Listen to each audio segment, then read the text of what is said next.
The waiting season in a man's life seems to be one of the longest and challenging time in someone's life. Waiting season as a Christian can be you waiting on God for a child, for marriage, for a job, for a breakthrough, for anything at all. But it can be very challenging. Nobody talks about the stress you go through mentally first as a human being, because people around you might not understand. There's some people that get things very easy.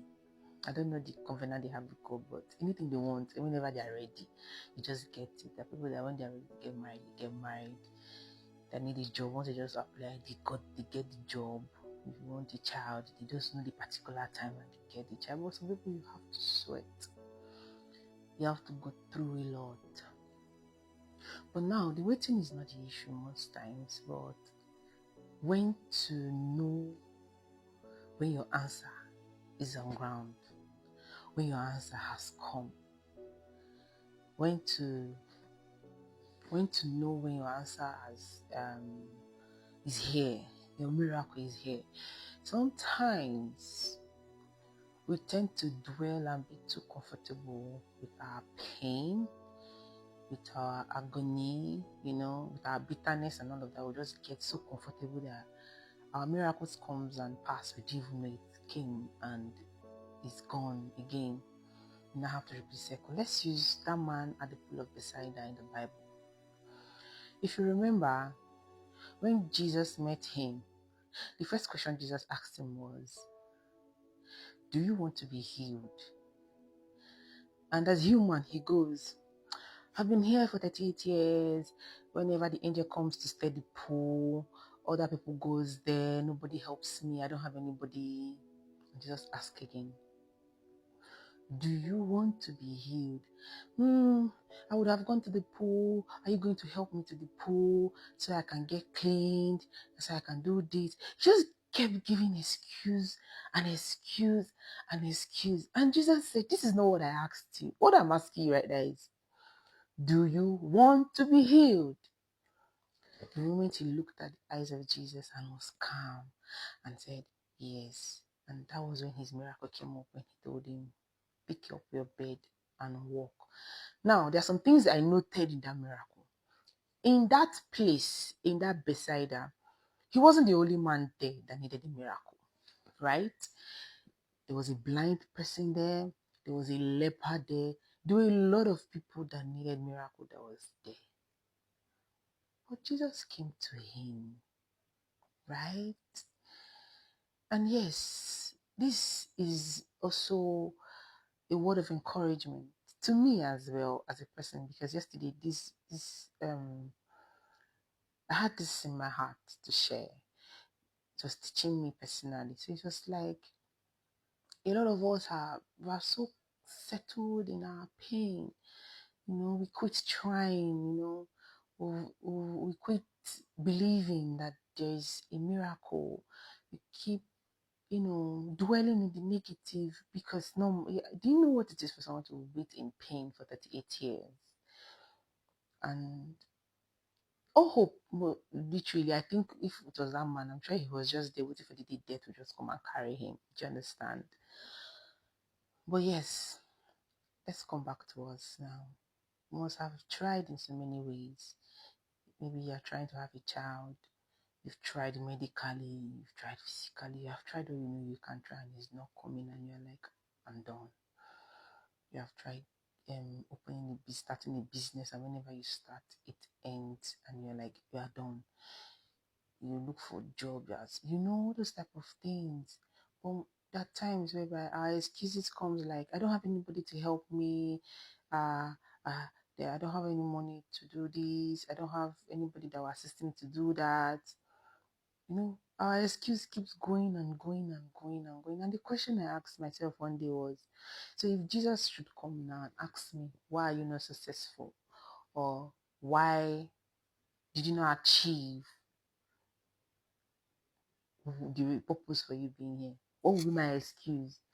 And I'll be like, I didn't have anybody, or motherhood, or because I got married, or okay, Would that be my excuse?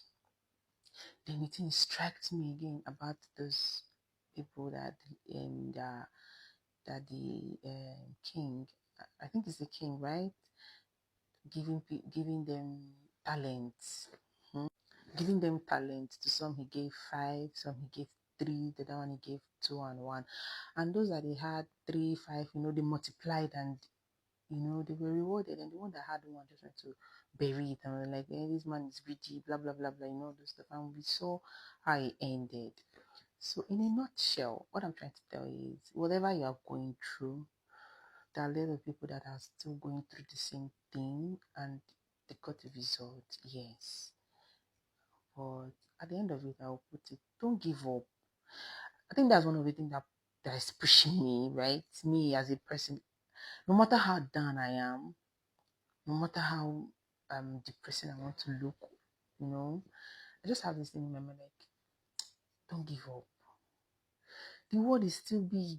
Just don't give up. And I keep just telling myself, I cannot die like this. Like, my chapter cannot close like this. God will not let me die like this. I may not know how to start. I may not know how to begin. I may not know how to proceed. But one thing I am sure of is, I can't end like this. So to anyone out there in the waiting season, whichever you are waiting, I pray, it's only prayer, right? That God comes and meets you the way he met the man at the pool of Bethesda. Like, imagine your miracle came in 2 foot to you. I pray that he comes to you in any point. And I pray he gives you the discernment, he gives us discernment to know when he comes, to know that this is our miracle, this is our answer prayers. I'll share a story time one of these days about my when I had my second child, and how I navigated this period. But it was, I think what helped me more was the ability to recognize this is your answer, right? Because if I had missed it, I'm not sure if I would be probably mom of 3, 2 extra after having my first child. But that's a story for another day. But I just want to encourage anyone out there going through waiting period, whatever you are waiting for, don't give up. Feel everything you want to feel. You're human. Feel the pain, the anxiety, whatever. But whatever you feel, don't give up. Do not give up. There's no way we have exhausted all options. There's no way we have exhausted all options. So until you have gotten to the point where you have exhausted all options, and you have not tried option God, or you are trying option God but you are waiting, gold doesn't come out the way it is. It goes through process, it goes through fire, it goes through melting. So these are the words I use in encouraging myself most of the time and keep myself going, right? These are the words I use, and I keep myself going. And I know that definitely whoever that made that word that there is light at the end of the tunnel, that is a revelation. So don't give up. Please don't give up. And I pray God gives us the discernment to know when our answer comes, so we don't use our pain, our anger, our whatever we're going through to waive or to miss our answers. Anyway, this is Jigen Pet Talk. This is me again, and I'll see you again. Bye.